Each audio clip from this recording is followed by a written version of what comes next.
Listo. Buen día para todos. Soy Manuel Trujillo y estamos con mi compañero César Córdoba. Nos encontramos el día de hoy realizando la actividad número 2 que corresponde al módulo de educación, escenarios y estrategias. César, cuéntenos, ¿cuáles cree usted que son las condiciones actuales de la educación en Colombia y en el mundo? Bueno, más que todo en Colombia este tema representa un problema que parece no tener solución y esto se debe a una gran parte a la falta de recursos o al disgusto de bastantes personas con el sistema educativo en el que el país está inmenso en estos momentos. Además, la pandemia ha afectado con dureza a los 10 millones de estudiantes de básica y el Estado nada ha hecho en su defensa.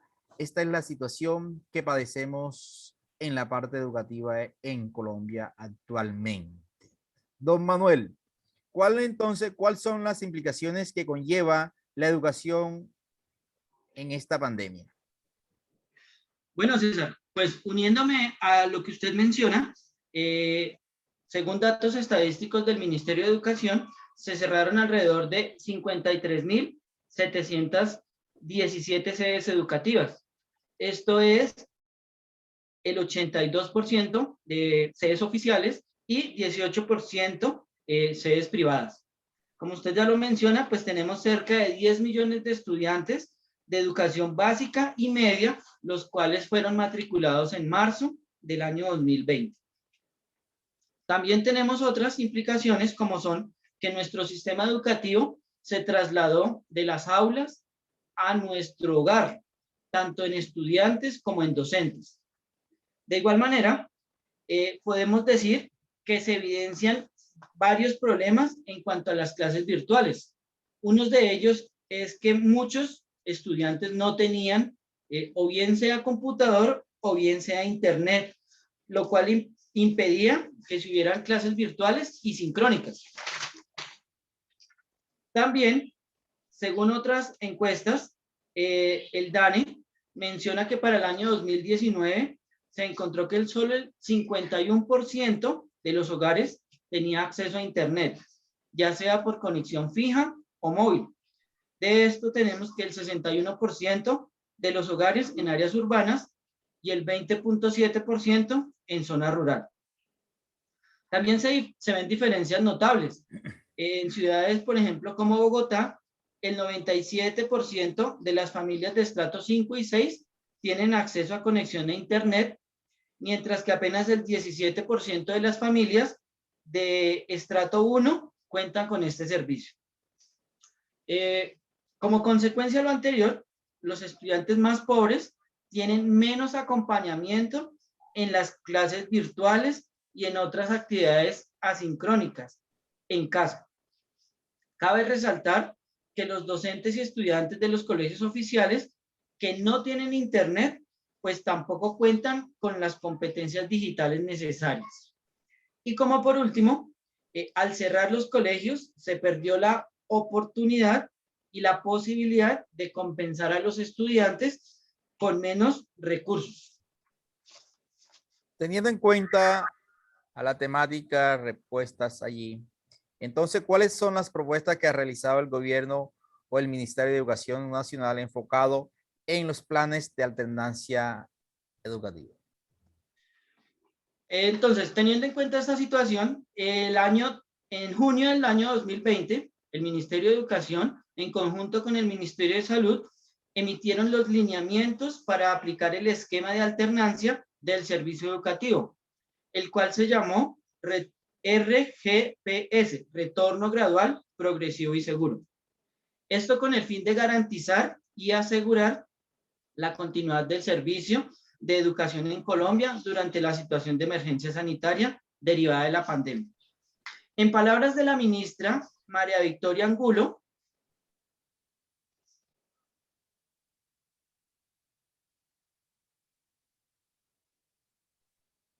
colegios públicos. En colegios públicos, acorde además al decreto 660 que emitimos la semana anterior, nos da todo el marco para la flexibilidad en el calendario escolar. ¿Y esto a qué se refiere? Que los meses de junio y los meses de junio estableceremos con cada una de las secretarías trabajo en casa y los ajustes que sean necesarios para prepararnos para a partir de agosto, como lo ha dicho el señor presidente, con todos los protocolos, con todo el cuidado, tener un modelo que él mencionó. Este modelo se llama alternancia y es un modelo que significa en términos muy sencillos presencialidad y algunos días de trabajo en casa. Y ustedes se preguntarán por qué, porque me van a oír repetir este término frecuentemente.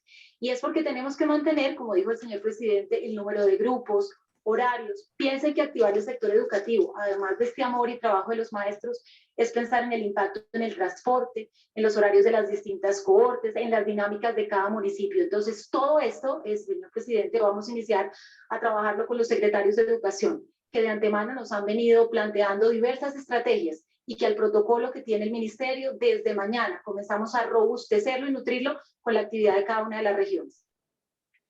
Entonces, en palabras de la ministra, ella nos indica y nos explica en qué consiste el modelo de alternancia que están planeando y pues queremos saber, César, entonces uniendo toda esta situación de las implicaciones, falta de internet y demás situaciones de la alternancia y demás, ¿cuáles considera usted que son las competencias que deben tener los maestros del siglo XXI?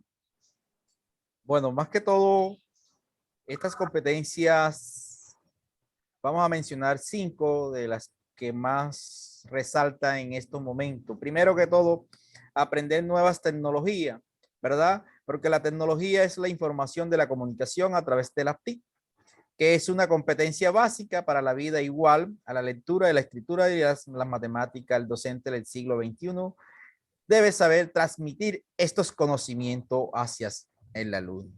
Además de eso, como segunda tenemos brindar instrucciones personalizadas. Los estudiantes son diferentes, aprenden de maneras distintas, poseen habilidades y talentos particulares.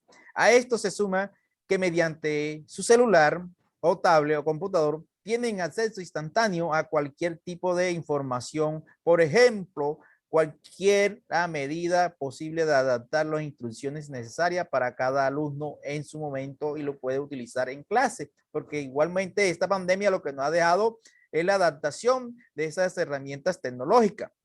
Además que esa viene como por tercera competencia, globalizar el salón de clase.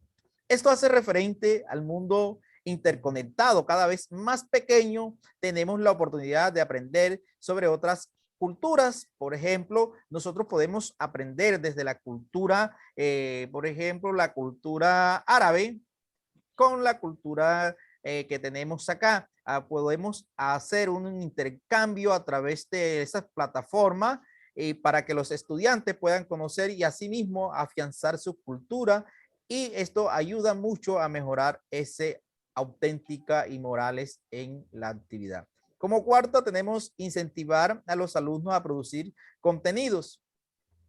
Hombre, aunque los alumnos de hoy son considerados nativos digitales, tienen un sinfín de herramientas al alcance de sus manos, en las instituciones siguen pidiendo tareas tradicionales en papel, mientras que los estudiantes solamente utilizan sus dispositivos para comunicarse con su familia, amigos. En su lugar, incentiva a tus estudiantes a crear, editar videos, infografías, blog creativo, dinámico. Estas tareas en las que le darán la memoria y desearán compartir con otros compañeros en lugares terminados para una vez calificadas. Por ejemplo, la quinta, digitalizar el aula. En esta época, utilizar papel es cada vez menos necesario. Al mismo tiempo, cada vez existen más plataformas destinadas a distintos salones de clase en Google Chrome, ¿verdad?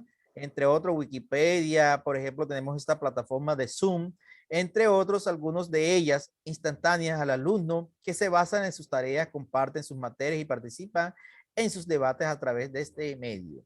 En otras maneras, la digitalización en el aula acepta que el uso de los dispositivos durante la clase, ya que si se utilizan de manera adecuada, pueden considerarse valiosas esas herramientas de aprendizaje en lugar de prohibir rotundamente en el uso de los teléfonos inteligentes. Por ejemplo, ellos pueden bajar cualquier documento o consultar en ese para ello. Entonces, de esto cabe resaltar que anteriormente nosotros en las preguntas para el aprendizaje del siglo XX, le preguntábamos al estudiante, ¿te gustan los tamales verdes? ¿Verdad? Ahora en el siglo XXI buscamos que produzca. Entonces le preguntamos, ¿cuál es tu plato criollo preferido de tu región? ¿Verdad? Entre otros, en las producciones para el aprendizaje, por ejemplo, podemos crear algo simple. Anteriormente, en el siglo XXI, se pedía un mapa sinóptico. Hombre, ahorita en el siglo XXI, perdón, realice una infografía o un gráfico dinámico de análisis de variedades. Esto conlleva a la realización de las personas que actualmente buscamos. Entonces nosotros sabemos que ya nuestros estudiantes son nativos digitales, viven en línea, buscan resultados e inmediatamente aprenden por mayor ensayo, por el error y preferiblemente cambiar la flexibilidad, que es lo que realmente necesita el estudiante en el día de hoy.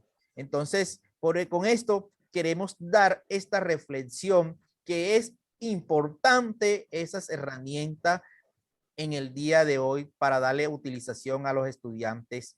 Gracias. Muchas gracias.